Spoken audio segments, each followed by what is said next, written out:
Le 14 mars 1980, Kuklinski roule depuis des heures sur une route enneigée de Saddle River, dans le New Jersey. Il attend un appel sur son talkie-walkie.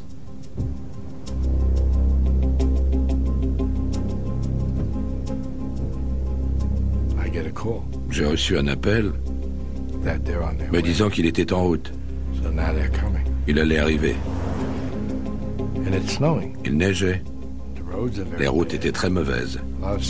La chaussée était glissante, verglacée. J'avais une camionnette. Je crois que c'est là, au dernier moment, que j'ai modifié mon plan. J'ai décidé de me garer sur la voie de droite. Cela me donnerait l'avantage parce que comme ça, en arrivant à ma hauteur, il n'aurait plus qu'une seule voie.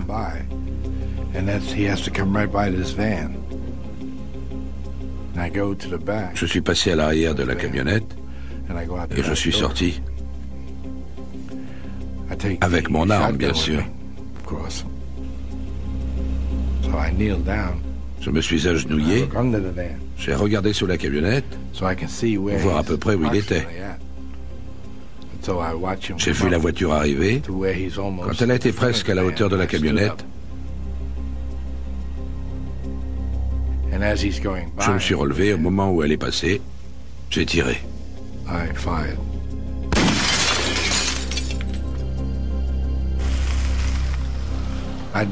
Je ne connaissais pas cet homme. Je ne savais pas quelle tête il avait, ni ce qu'il faisait. Le lendemain, j'ai lu qu'il était de la police.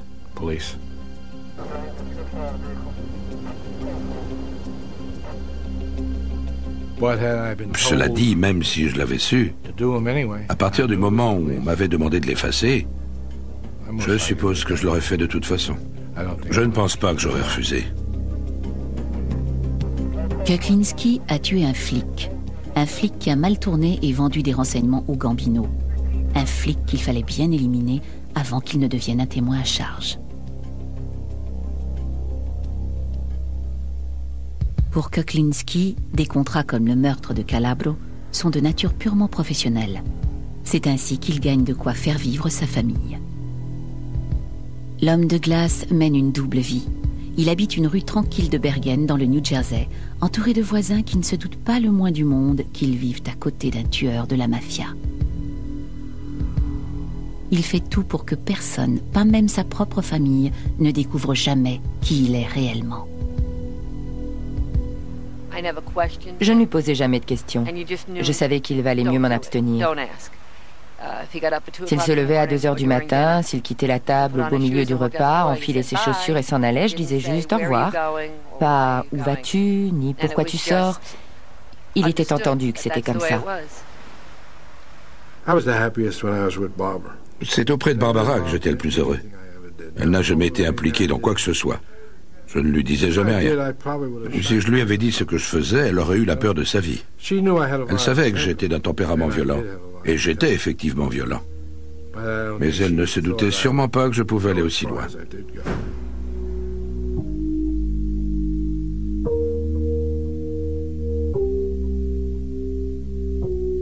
Le temps que Richard Kuklinski passe en famille est sacré. Toute intrusion le met en rage. À plus forte raison si cela se produit pendant les vacances.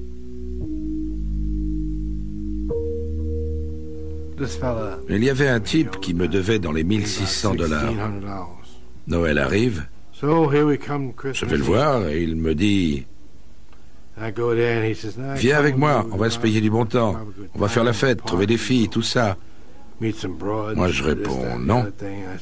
C'est cet argent que je veux. J'ai des choses à acheter. » Et le voilà qui me raconte une histoire. Des salades. Je l'ai planté là. J'étais plutôt en rogne. J'ai pris un bus et je suis rentré chez moi.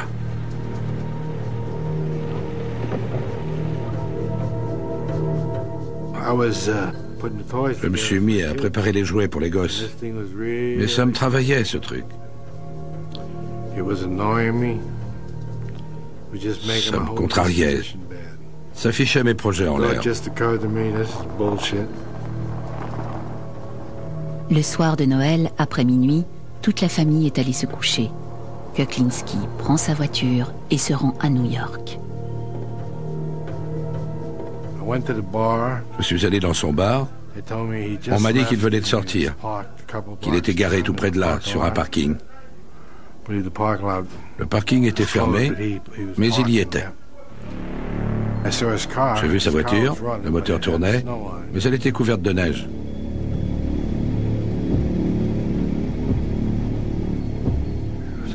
J'ai frappé à la vitre. Il m'a dit « Salut toi, content de te voir. Allez, viens, monte. » J'ai fait le tour, je me suis installé à la place du passager et je lui ai parlé.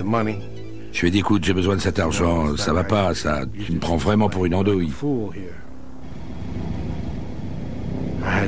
Je tenais le revolver dans la main et j'en avais vraiment marre de ce bavardage. Il n'arrêtait pas de bavasser.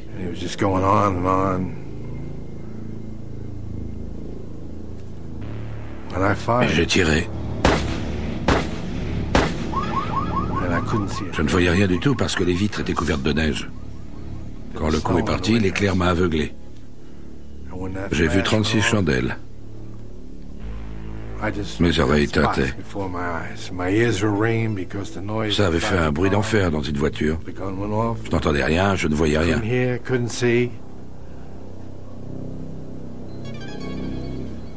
Là, j'ai paniqué.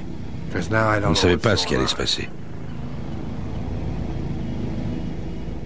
En tout cas, je l'avais touché à la tempe.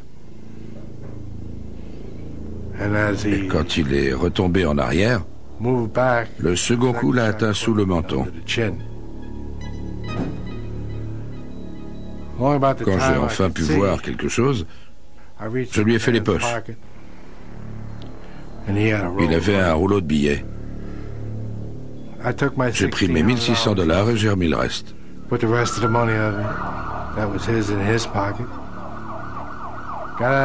Je suis descendu de sa voiture et je suis parti.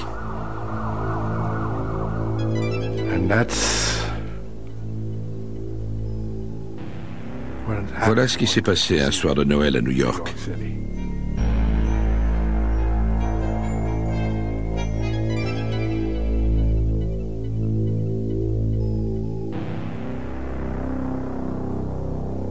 L'homme de glace tue par balle, à l'arme blanche, au cocktail Molotov et au cyanure. Mais il aime aussi faire des expériences. Avec l'arbalète, je lui tire une flèche en plein front. En fait, je voulais juste voir si ça marchait. Que faisait-il à ce moment-là? Il me regardait. Il était assis et vous étiez debout devant lui? Non, il s'est baissé pour me parler. J'avais fait semblant de lui demander ma route. Je ne le connaissais pas.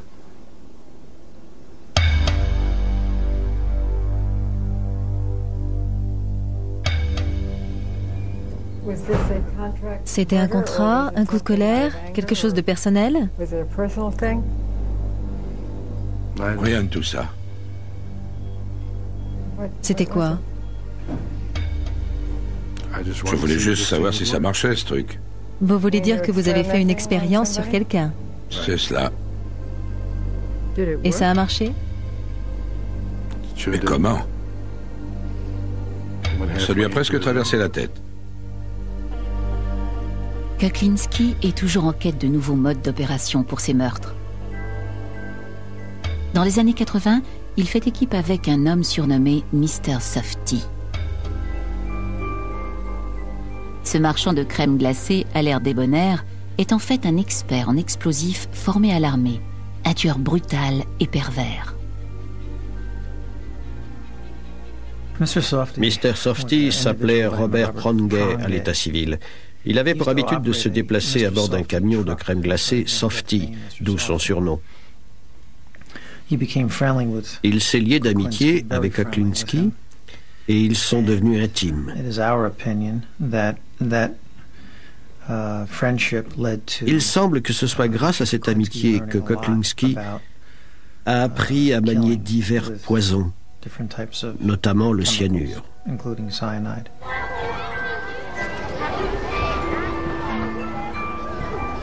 Il m'a vraiment appris beaucoup de choses. Mais il était complètement fou.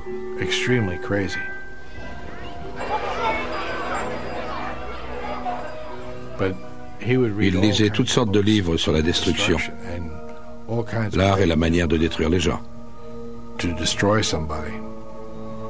Il se déplaçait à bord d'un camion de crème glacée Softy. C'est comme ça qu'il dénichait les gens, repérait les lieux, élaborait les tactiques les plus efficaces. Il opérait parfois directement depuis son camion. Et il vendait des glaces. Exactement, les glaces de Mr. Softy. Il roulait dans un camion de crème glacée Mr. Softy. Vous avez vu? Il vendait des glaces. Il vendait des glaces aux gamins du quartier? Eh oui. Et il patrouillait dans ces quartiers. Il vendait des crèmes glacées aux gamins et il pouvait tuer leur père.